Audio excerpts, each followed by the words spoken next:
5 house hunting tips when you're not in the area. What do you do when you need to buy a home and you live outside of the area that you're moving to? Today, we're going to talk about how to effectively and efficiently search for a home virtually, or just if you have limited time while you're visiting. Hi, I'm Melinda Capp with Melinda Capp Homes. Welcome to my channel. I'm glad you're here. So let's get started with 5 tips to make your house hunting easier. Tip number 1, Google Earth. This is your friend. It's super important when you are not physically in the area or you don't know anything about a certain area. Just type in the address into Google Earth and voila, a wealth of information pops up. What's around the property? Can you see lots of open space? Or does the house back up to a dump site? Yikes!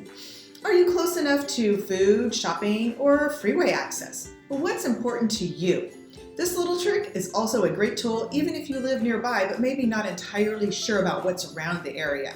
If you take the time to look on Google Earth, you may eliminate this house from your list or make it a top priority. This will save both you and your agent some time. So let's move on to tip number 2. Look at the crime map. Due to the fair housing laws, agents aren't allowed to give you information on whether homes are in a good or a bad area. So looking up this information yourself may give you peace of mind. Let's move on. Tip number 3, research the schools. I think this may be the most asked question that I get from my clients. Again, we're not allowed to speak on the school system, so going to the school's website will give you all the information that you're going to want to know. Is the house even in the school area that you're looking at? What's the rating of the school? What does the school have to offer?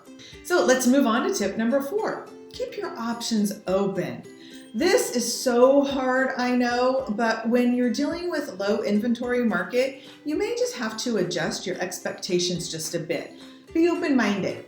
When you set up the automatic search, you won't be getting homes that check off all the boxes, but the more specific, the less options you're going to have. So take, for example, you want a house of 2,500 square feet with a pool, but would 2,200 square feet with room to put a pool be okay? You can get one of those pools from Costco. Be willing to be flexible.